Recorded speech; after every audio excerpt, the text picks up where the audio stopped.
Buenas tardes, Imaynaya Kasangi. Welcome back to Permaculture Retreat Center here in Misque, Bolivia. This video will be a little different from our typical tutorial videos and from showing the permaculture practices that we do here on the farm. Hosting is a big part of how we get things done around here, and it's really enriched our lives to invite people from all over the world to help and be a contributing hand. I've already made a video on my personal channel about my opinions about how to travel for cheap and how to get the most out of your volunteer travel while abroad. I'm gonna invite Simon up right now to share from his perspective because he has had many more years of experience than I have. And he's hosted over 300 volunteers, kept a 5-star rating across multiple platforms. That leads us into the main topic of today's video, why we choose Worldpackers as a travel exchange platform over Workaway. We also reached out to Worldpackers because we enjoy them so much and they've really impressed us. They gave us a discount code to offer to our subscribers and people who see this video. So look for that in the description box below. Now I'm gonna get behind the camera and invite Simon to come up and share. Come on up! Okay, let's get to it. All right, cowboy. Yeah, firstly, I'd like to say the reason I started hosting volunteers here was because I really wanted to spend time on the land that I had and I enjoy it and like to move forward with it, but also need that sociability. And when you buy somewhere in a foreign culture or further out, maybe you're not going to have a lot of affinity, like natural affinity with the people around. It's very hard to find good friends. It's nice to have people come from outside, different cultures that are interesting, bring different abilities, really want to check out your lifestyle too, help you along with it. So it's been a real blessing to have our volunteers come and help. And like Jessica said, we've had over 300 volunteers here, and principally I was only using Workaway. But what I've noticed is that over the last year and a half, 2 years, that there are more and more Workawayers that didn't have a very good attitude, like were just coming to like take as much as they could and get up late, finish early, skive off, ask for special things, expect to be able to treat the house like theirs, and a whole raft of problems. And while the overwhelming majority of the volunteers that we received were a positive contribution and some spectacular, I continue as friends with some of them, and so I'm really grateful for that. When I'm walking around and I see something that someone did, I remember them kindly for it. It only takes a couple of bad experiences before you sort of question whether you want to have volunteers in your house. So I think it's really, really key. That's why we want to cover a couple of points which became majors for us, and that's why we're not on Workaway, and I'm going to point out the differences between Workaway and Worldpackers, so you as a volunteer know that you can be on a platform that's going to get a good host like us, and for those that are interested in hosting volunteers, likewise, that you can be on a good platform and not waste your time building up a good reputation just to be thrown under the bus when someone with a bad attitude comes along and wants to cause problems. So both platforms are pretty much the same in terms of the profile, the information that they ask of volunteers, so that a host can see who's applying to them. But one thing I really look for, if the person doesn't have real life experience or something that's transferable, or they've actually excelled in an area, is for a review. And we get like so many first-time volunteers here, so you sort of take a risk on that. But there's also a lot of Workawayers that don't have a reputation, don't have a review left, even though they've stayed at a place. And I'll tell you why that is. It's because, number one, there's a lack of transparency on Workaway. If you have someone in your house and let's say there was a problem and you asked them to leave early, on Workaway, if I left a bad review for that volunteer, they would see that review and then get to reply to it, give me a bad review, and I wouldn't get any say in the matter afterwards. And in fact, I had such a bad experience with one couple that I was going to leave them a 1-star review just to warn other hosts not to take them, and the Workaway system actually flashed up a warning saying, hey, that's going to probably generate a revenge review and affect your rating and all of this kind of stuff. So they know that it works that way, and they've chosen to have it.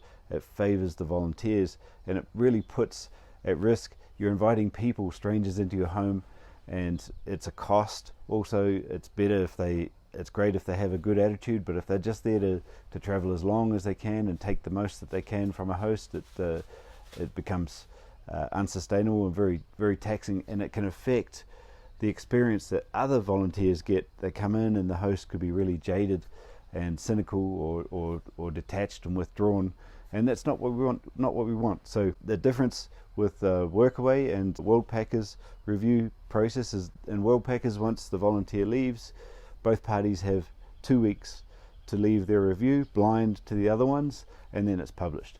And it's a much more transparent and honest process. In fact, I suggested that to Workaway and they gave us no response to that. So that's a big for me. Yeah, the world functions ideally on mutual respect. You know, as a landowner here in Bolivia, I've really learnt that you have to be very careful when you do something that affects someone else's property, and likewise they hold respect for you on your property too. And it's the same when you go into someone's house, right? And like, respect their rules, and the host should be very clear about what those rules are. Workaway's happy to make money, like selling subscriptions to prospective volunteers who wish to stay at a host place.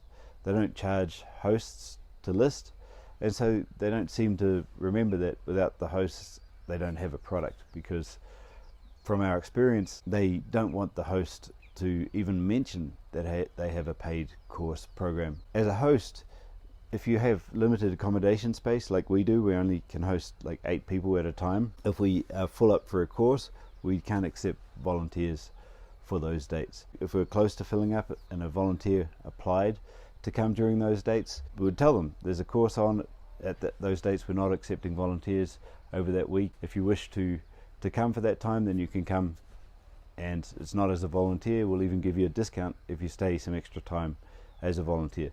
Workaway had a big problem with that and didn't want any mention of the course, and so as a solution I said to them, look, why don't you give us the ability to block specific dates in the month so that we don't have to mention that there's a course on that time. And they just ignored that suggestion and actually put a block on our account without even letting us know while they investigated it. It took them 2 months to investigate it and nothing, no response. So as a prospective host, I would say don't waste your time with Workaway, because you won't even be made aware of a complaint. They won't be transparent with you, and at some point, if you're not supported by an NGO and you have a commercial offering or something like that, then they're going to have a problem with it. On Worldpackers, when you sign up as a host, which is free, they prompt you which commercial offerings do you have, tours, products and courses. Do our clients, the prospective volunteers, qualify for a discount? So they get it, that hosts have a life and need to eat also, and also on the calendar they allow you to block out specific dates too. So yeah, thumbs up 2 times. Yeah, so summing up the mutual respect thing, like if you're coming into someone else's house, then be aware that it's their space, like respect the tools, put them away clean, get up on time, give a good effort, be conscientious, put your mind on the task, and likewise for the host, but be very transparent and with the rules that you have and what you're going to give, in terms of here we do like 5 hours a day, 5 days a week, and all food on the farm's included free, and we eat like kings. We share the same food that we like, the way we like to eat with our guests.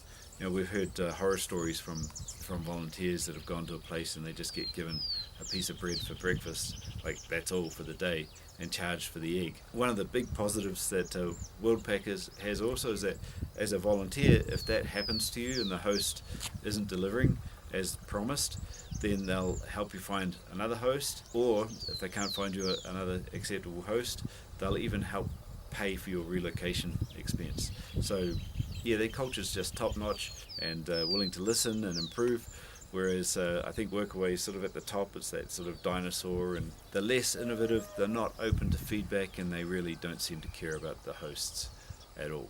So go after it. Like, volunteering is a fantastic way to travel. You'll meet some really amazing people, you'll get to know the culture, you'll get suggestions or taken around to amazing places, and you might get a good discount on world-class activities or world-class courses like ours. So yeah, leave a comment below if you have a suggestion or a story about volunteering yourself. And I'm going to welcome Jessica back. So thank you guys for watching another one of our videos. This one was really meant for those of you who might be interested in experiencing this fulfilling way of travel, really diving into other cultures and also making a difference whenever you're abroad. And also if you have projects on your own at home, you don't have to have a farm, you can have a hotel, you could have a small business, a little garden in your yard, and be able to receive people from around the world to help with whatever project you have, even if you're just teaching another language or contributing in some way in your community and you need some extra hands. Obviously, we're really big fans of Worldpackers and not so much of Workaway. One of the perks really worth mentioning on Worldpackers is their academy, where travelers have made hundreds of videos like how to be a digital nomad while abroad, how to budget and save up for a big trip that you want to take, or how to gain new skills while you're abroad and visiting these different hosts as well. So I think that's it from the both of us. You can go see my other video for more opinions that I have on this type of travel and hosting and how to get the most from it. And don't forget the link in the description box below to get $10 off your membership, your annual membership with Worldpackers. I guess we'll see you guys in the next video.